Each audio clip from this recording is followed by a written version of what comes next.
Hello friends, my self S के टिग्रवाल। और आज अपन डिस्कस करेंगे जो हाल ही में आरपीएससी में असिस्टेंट प्रोफेसर की जो एग्ज़ाम हुई थी उसमें बॉटनी पेपर का सेकंड पेपर की सीरीज़ अपन ने स्टार्ट कर रखी है, जिसमें इससे पहले अपन ने 4 पार्ट उनको कंप्लीट कर चुके हैं और प्रत्येक पार्ट में 25 क्वेश्चन को इंक्लूड किया गया है।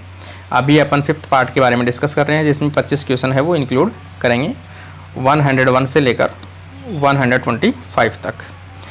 तो जो भी स्टूडेंट्स या फ्रेंड्स जो चैनल पे फर्स्ट टाइम हैं, चैनल को सब्सक्राइब ज़रूर कर लें ताकि आपको इस प्रकार के जो अपडेट हैं वो मिलते रहे टाइम टू टाइम। और भी किसी भी CSIR नेट से रिलेटेड आपको जो भी टॉपिक है वो भी आपको मिलते रहेंगे। जो भी टॉपिक आपको नीड है आप कमेंट बॉक्स में कमेंट कीजिए। और इस वीडियो से रिलेटेड जितने भी क्वेश्चंस में आपको डाउट या सजेशन या एरर दिखाई देती है तो आप सजेस्ट कीजिए कमेंट बॉक्स में। तो अभी अपन स्टार्ट करते हैं 101 से। In plant cell the site of beta oxidation. तो बीटा ऑक्सीडेशन जो होता है वो प्लांट्स के अंदर माइटोकॉन्ड्रिया एंड पेरोक्सिसम दोनों सेल ऑर्गेनेल के अंदर देखने को मिलता है। तो यहाँ पर अपना राइट आंसर जो बैठेगा वो फर्स्ट आ जाएगा, माइटोकॉन्ड्रिया एंड पेरोक्सिसम। नेक्स्ट क्वेश्चन देखें 102। Which one of the following is a commercial application of oxygen. तो ऑक्सीजन का कॉमर्शियल अपन देखें एप्लीकेशंस क्या हो सकता है मार्केटिंग के अकॉर्डिंग या मार्केट में। तो ऑक्सीजन है वो एक्ट एज ए हर्बेसाइड के रूप में यूज में लिया जाता है, जैसे 2,4-D है। तो यहाँ पर इसका मार्केटिंग या फिर कॉमर्शियल लेवल के ऊपर कह सकते हैं ऑक्सीजन को अपन एज ए हर्बेसाइड के रूप में यूज में लिया जा सकता है। तो मेरे अकॉर्डिंग इसका राइट आंसर जो है वो फर्स्ट होगा और may be depend on real answer की ऑफ आरपीएससी। तो यहाँ पर राइट आंसर आ जाएगा फर्स्ट। नेक्स्ट क्वेश्चन देखिए, question number 3। Which one of the following is not used for presentation of data? Data को प्रेजेंट करने के लिए इनमें से कौन सा मेथड है वो यूज में नहीं आता है। तो इनमें से लाइन डायग्राम है, बार डायग्राम है, पाई डायग्राम है, ये सभी जो है वो यूज में आते हैं डाटा को प्रेजेंट करने के लिए। और यहाँ पर इसमें अलग है या डिफरेंट है वो है सैम्पलिंग। तो इसका राइट आंसर आ जाएगा सैम्पलिंग। नेक्स्ट क्वेश्चन देखें। If the flux of substance across a membrane is directly proportional to its concentration gradient, the transport process is called। तो ट्रांसपोर्ट जो है वो किसके थ्रू हो रहा है, प्लाज्मा मेम्ब्रेन के थ्रू हो रहा है। तो यहाँ पर वापस देखो, if the flux of a substance cross a plasma membrane is directly proportion to its concentration gradient, अपनी higher concentration to lower concentration की ओर मूवमेंट करता है। The transport is process is called. तो यहाँ पर अपन कह सकते हैं ऑस्मोसिस। प्लाज्मा मेम्ब्रेन के थ्रू अगर ट्रांसपोर्ट हो रहा है तो उसे अपन कह सकते हैं ऑस्मोसिस। नेक्स्ट क्वेश्चन देखें 5।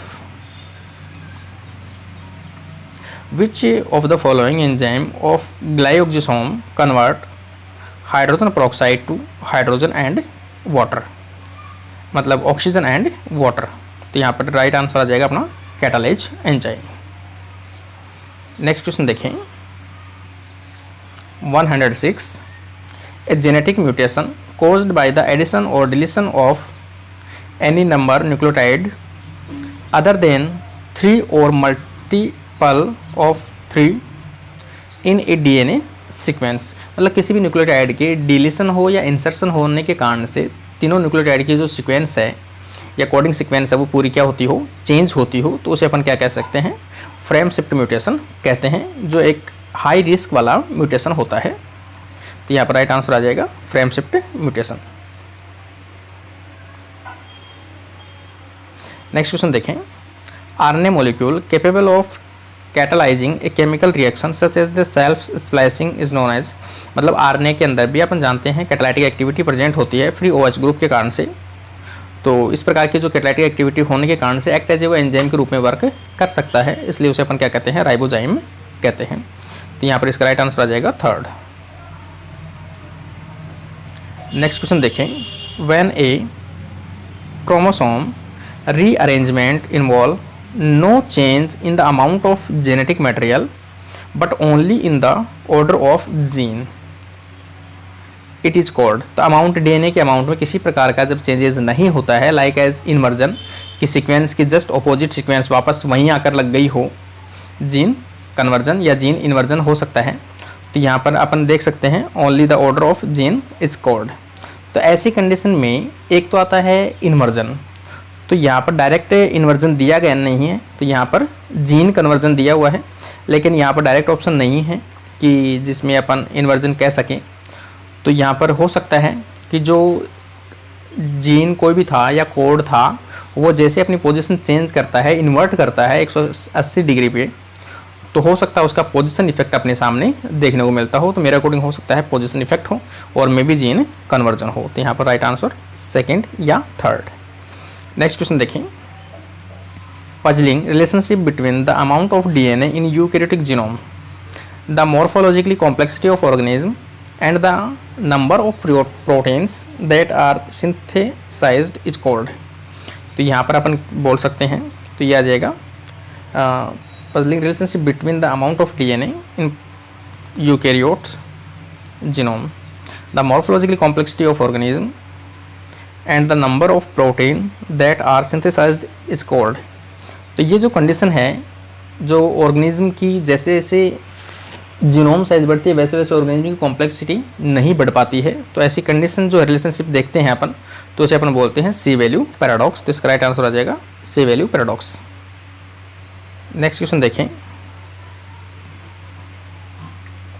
Which one of the following pair of long day plants. तो लॉन्ग डे प्लांट में एग्जाम्पल अपन देखते हैं, एक तो बीटा वल्गेरिस और कुछ स्पीसीज ऑफ ट्रिटिकम। तो यहाँ पर आ जाएगा ट्रिटिकम एस्टिवम। तो जो कैसे हैं दोनों एक लॉन्ग डे प्लांट के एग्जाम्पल हैं, और ग्लाइसिन है वो शॉर्ट डे प्लांट का एग्जाम्पल है। नेक्स्ट एग्जाम्पल देखें अपन। Next question, addition of which of the following substance is essential for both isolation and culture of protoplast to prevent their rupture। तो प्रोटोप्लास्ट को जब अपन कल्चर करते हैं तो कि उसमें कोई भी न्यूट्रिएंट मीडियम अंदर एंटर ना हो, तो उसकी ऑस्मोटिक कंडीशन को मेंटेन करने के लिए कि वो रप्चर ना हो जाए, तो उसको ऑस्मोटिक कंडीशन को मेंटेन करने के लिए अपन यूज में लेते हैं ऑस्मोटिकम। तो यहाँ पर इसका राइट आंसर आ जाएगा osmoticum, right answer third. Next question देखें, pyrethrin is extracted from the dried flower of. तो यहाँ पर इसका राइट आंसर आ जाएगा पायरीथ्रिन ऑब्टेन फ्रॉम क्राइसैंथेमम। इसका राइट आंसर होगा सेकंड। नेक्स्ट क्वेश्चन देखें, maximum condensation of eukaryotic chromosomes take place during the which stage of the mitosis division. सबसे ज़्यादा कंडेंस क्रोमोसोम को कौन सी स्टेज के अंदर अपीयर होता है या देखा जाता है, तो अपन जानते हैं मेटाफेज। तो यहाँ पर जब भी अपन देखते हैं कि कंप्लीट किसी क्रोमोसोम की स्ट्रक्चर को आपको स्टडी करना है तो कौन सी फेज में करते हैं अपन, मेटाफेज में करते हैं, क्योंकि उसमें क्रोमोसोम है वो क्लियर स्ट्रक्चर दिखाई देता है। तो यहाँ पर इसका राइट आंसर आ जाएगा सेकेंड। नेक्स्ट क्वेश्चन देखें, which one of the following microscope would you use to visualize a chromosome hybridization with fluorescent DNA और RNA probe। किसी भी क्रोमोसोम के ऊपर आपने प्रोब को हाइब्रिडाइज कराए रखा है, DNA प्रोब या RNA प्रोब जो फ्लोरेसेंट मॉलिक्यूल से अटैच है, तो उसको अपन किस मेथड से देख सकते हैं, तो अपन नॉर्मली देख सकते हैं फ्लोरेसेंट माइक्रोस्कोपी से। तो यहाँ पर राइट आंसर इसका आ जाएगा फ्लोरेसेंट माइक्रोस्कोपी। नेक्स्ट क्वेश्चन देखिए, Which one of the following is not a direct gene transfer method। तो डायरेक्ट जीन ट्रांसफर मेथड की अपन बात करें तो यहाँ पर electroporation direct gene transfer method है, PEG पॉलीथाइल ग्लाइकोल मीडिएटेड ट्रांसफॉर्मेशन, दो प्रोटोप्लास्ट को फ्यूज करवा सकते हो आप, और बायोलिस्टिक मतलब गन मेथड जो है उससे आप डायरेक्ट जीन को ट्रांसफर कर सकते हो, एग्रोबैक्टीरियम मीडिएटेड ट्रांसफॉर्मेशन, इसमें जीन को डायरेक्ट ट्रांसफ़र करने की बजाय अपन पहले क्या करते हैं, डिजायर्ड जीन को अपन क्या करते हैं, जो TI प्लाज्मिड है उसके अंदर इंसर्ट किया जाता है, देन उसको एग्रोबैक्टीरियम के थ्रू प्लांट के अंदर इंसर्ट किया जाता है। तो यहाँ पर एक वेक्टर के थ्रू अपन ट्रांसफ़र करते हैं, ना कि डायरेक्ट, तो ये इनडायरेक्ट मेथड है। तो इसका राइट आंसर आ जाएगा फोर्थ। नेक्स्ट क्वेश्चन देखें, the degree to which the individual value of the variety variate scatter away from the average and the central value is called, कि जो सेंट्रल वैल्यू है उसके आसपास जो डाटा हैं उन डाटा को अपन क्या कहते हैं, तो यहाँ पर उनको मेजर करते हैं तो उसे अपन कहते हैं डिस्पर्जन। तो इसका राइट आंसर आ जाएगा डिस्पर्जन सेकंड। नेक्स्ट क्वेश्चन देखें, the relationship between the independent variable x and the dependent variable y can be expressed in a mathematical form known as, तो यहाँ पर इसका राइट आंसर आ जाएगा रिग्रेशन इक्वेशन। मेरे अकॉर्डिंग रिग्रेशन इक्वेशन है और मे भी हो सकता है इसमें कोई वेरिएबल हो, जिसमें फर्स्ट। नेक्स्ट क्वेश्चन देखें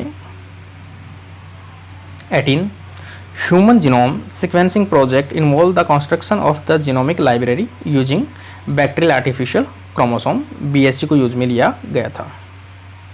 नेक्स्ट क्वेश्चन देखें, which one of the following has released the Indian recombinant DNA safety guideline and regulation in India. कोई भी आप रिकॉम्बिनेंट तैयार करते हो तो उसकी सेफ्टी के लिए अपन जो गाइडलाइन जारी करता है वो कौन जारी करता है, तो वो जारी करता है the ministry of environment and forestry. तो इसका राइट आंसर आ जाएगा सेकेंड।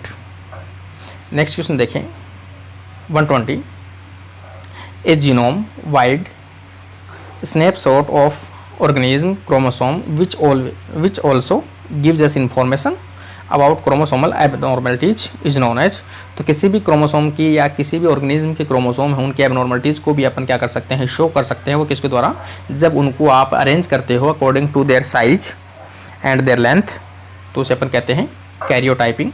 तो कैरियोटाइपिंग के द्वारा अपन एबनॉर्मलिटीज़ को भी चेक कर सकते हैं। तो राइट आंसर आ जाएगा सेकेंड। नेक्स्ट क्वेश्चन देखें 121, lampbrush chromosome are seen in which stage of the cell division. तो ये मियोसिस की जो सेल डिवीजन है फर्स्ट, उसके अंदर देखने को मिलता है डिप्लोटिन स्टेज के अंदर लैम्ब्रूस क्रोमोसोम। तो इसका राइट आंसर आ जाएगा सेकंड।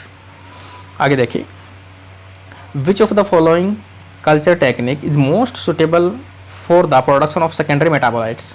सेकेंडरी मेटाबोलाइट्स के प्रोडक्शन के लिए कौन सा कल्चर सबसे बेस्ट होता है, तो वो सस्पेंशन कल्चर ज़्यादा बेस्ट होता है। तो इसका राइट आंसर आ जाएगा सेकंड। नेक्स्ट क्वेश्चन देखें 23, DNA dependent RNA polymerase catalyze transcription on one strand of the DNA which is known as template. तो किसी भी DNA के ऊपर जब RNA पॉलीमरेज एक RNA का फॉर्मेशन करता है तो उस टेम्पलेट उस स्ट्रैंड को अपन क्या कहते हैं, तो टेम्पलेट स्ट्रैंड कहते हैं।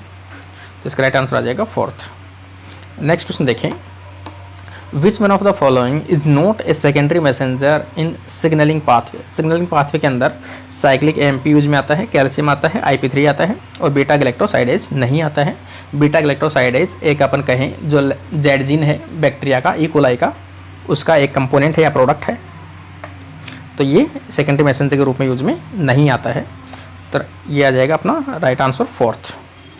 लास्ट क्वेश्चन देखिए इस वीडियो का अपन 25th। Penicillin is a toxin to many bacteria because. तो पेनिसिलिन अपन जानते भी हैं कि पेनिसिलिन क्या करता है कि जो बैक्टीरियल जो सेल वॉल है, बैक्टीरियल सेल वॉल के अंदर जो इंटर ट्रांसपेप्टाइडेज जो बनती है पेंटाग्लाइसिन, तो उनको उस बॉन्ड को क्या करता है, ये इनहिबिट करता है उसके सिंथेसिस को। तो यहाँ पर अपन कह सकते हैं it inhibit the cell wall formation. तो सेल वॉल के फॉर्मेशन को क्या करता है, इनहिबिट करता है। तो इसका राइट आंसर जो रहेगा वो रहेगा फोर्थ। इस प्रकार से ये जो अपने 25 क्वेश्चन है वो कंप्लीट होते हैं। तो इन क्वेश्चंस ये एक अपने आइडिया के अकॉर्डिंग क्वेश्चन है। अपन डायरेक्ट ये नहीं कह सकते कि एकदम एग्जैक्ट ये आंसर हो सकते हैं। वो लास्ट जो फाइनल है वो डिपेंड करेगा RPSC की जो आंसर की आएगी उस पर। लेकिन जहाँ तक अपनी अप्रोच है या जहाँ तक अपन सोच सकते हैं या आइडिया लगा सकते हैं कंसेप्चुअल, तो वहाँ तक अपन ने कोशिश की है। फिर भी किसी भी प्रकार के आपको कंसेप्चुअल में मतलब डाउट या एरर या किसी प्रकार के सजेशन हो तो कमेंट बॉक्स में कमेंट ज़रूर कीजिए। और अगले क्वेश्चन का अपन इसके बाद में जो वीडियो है वो अपलोड कर देंगे। तो इस प्रकार से अपना जो सेकंड पेपर वो कंप्लीट हो जाएगा। उसके बाद में अपन फर्स्ट पेपर के क्वेश्चन स्टार्ट करेंगे। तो ज़्यादा से ज़्यादा अपने फ्रेंड्स को शेयर कीजिए जो इस प्रकार की प्रिपरेशन कर रहे हैं। और CSIR नेट में जो भी स्टूडेंट इन्वॉल्व होना चाहते हैं वो मेरे लास्ट जो वीडियो है उनको ज़रूर देखिए। मोस्ट इंपॉर्टेंट टॉपिक मैंने डाल रखे हैं जिनमें से मोस्टली CSIR नेट के अंदर क्वेश्चंस पूछे जाते हैं। तो अभी अपन ये वीडियो कंप्लीट करते हैं। तो आज के लिए धन्यवाद फ्रेंड्स।